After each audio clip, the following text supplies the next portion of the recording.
Thursday night Jews ushered in the festival of Hanukkah. And this Shabbos, something will take place that takes place every year during the festival of Hanukkah. Our Torah portion tells us the story of Joseph and his brothers. That happens every year. That's how the calendar works out.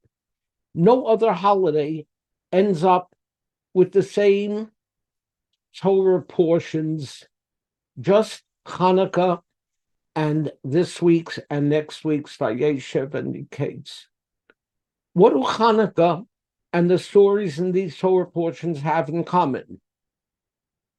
Well, I'll give you one answer. They both tell the story of brothers. But how different the stories are. The Hanukkah story tells how the five sons of Matisyahu, the high priest, banded together against the mighty Syrian Greek Empire. The Joseph story tells a story of the split that took place with Joseph and his brothers, who sell him into slavery in Egypt. Our sages, in arranging the calendar in such a way for these two stories to be told together, provide a powerful lesson. How brothers treat each other affects not only themselves, but can have far-reaching effects that no one could ever dream of. The Maccabee brothers' military victory not only brought about the survival of Judaism, but without the victory, there wouldn't have been a Christianity. In fact, until the 6th century, there was a date in the Christian calendar celebrating the Maccabee victory. All this from a band of brothers who stuck together. What happens when brothers fight? Look what happened with Joseph and his brothers. The conflict went way beyond the family. As the Talmud puts it in regard to the coat of many colors that evokes a jealous rage amongst the brothers, a thread weighing only 2 milot caused our forefathers to go down to Egypt. It's all because Joseph and his brothers couldn't get along that our people endured 210 years of slavery. The juxtaposition of reading the story of Joseph and his brothers during Hanukkah when we read the story of Judah and his brothers reminds us of just how important it is for brothers to get along. I would have thought the Isley brothers knew this lesson. You remember the Isley brothers? The Isley brothers were one of the early rock and roll stars. I just read last week that they're now in court suing each other over who can use the Isley name. Wow. I know it's not easy for brothers to get along. Few brothers are as close as me and my brothers, and sometimes it's not easy. And my brother Jerry's bar mitzvah, my brother Saul broke my arm. That wasn't nice. There's always going to be squabbles amongst brothers, and most brothers at some point come to understand that. Look at our patriarchs. Abraham had 2 sons, Isaac and Ishmael, brothers in conflict.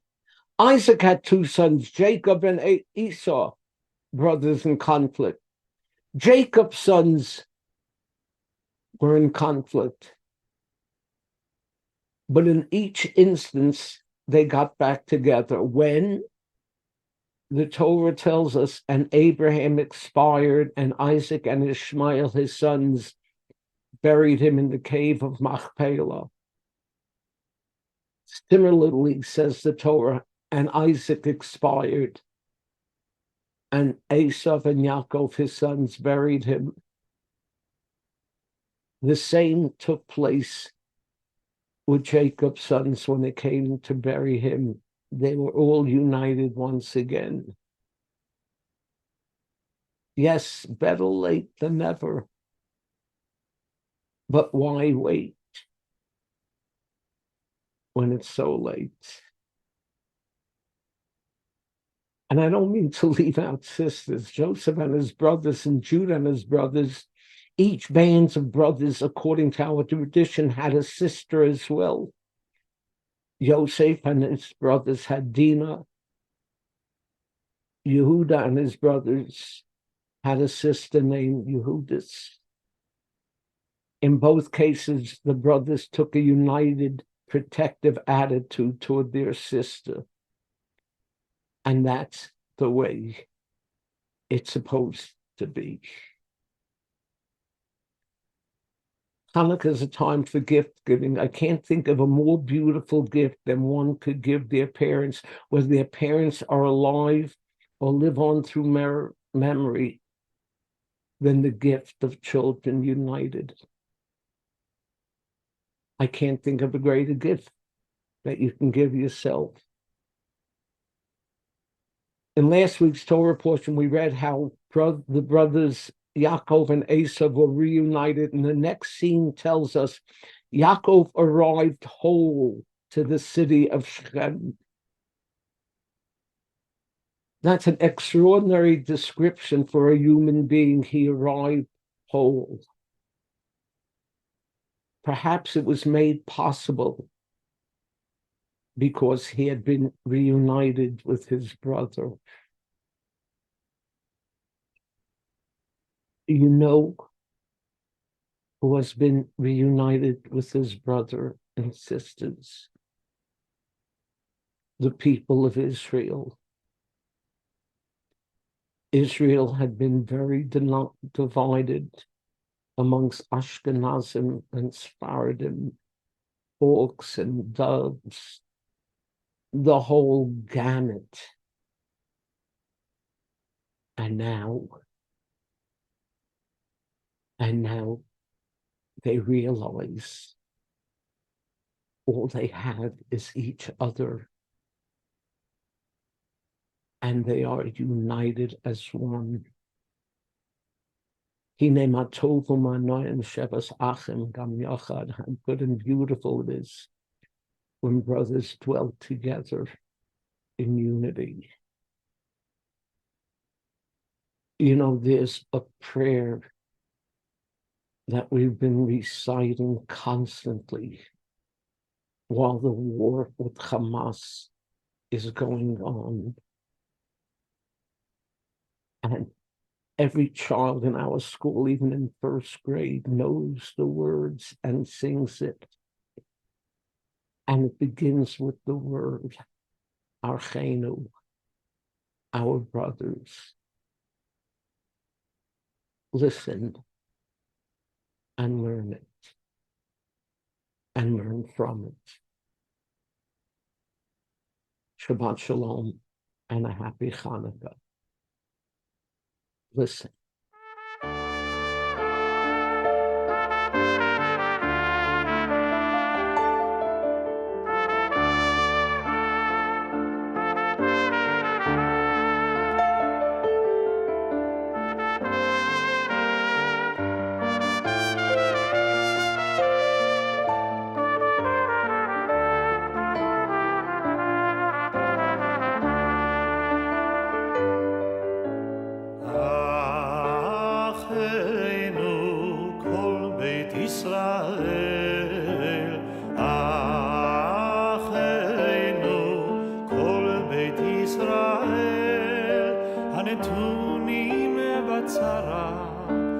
בצרה ובשביה העומדים בין בים ובין ביבשה.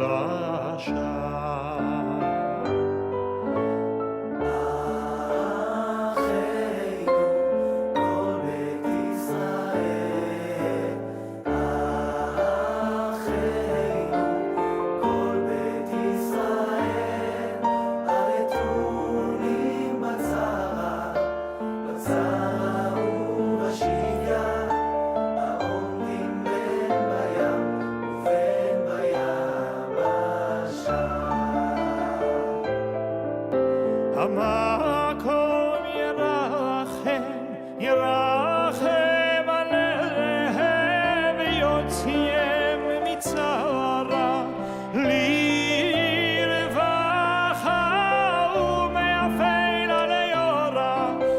שיעבוד בלי גאולה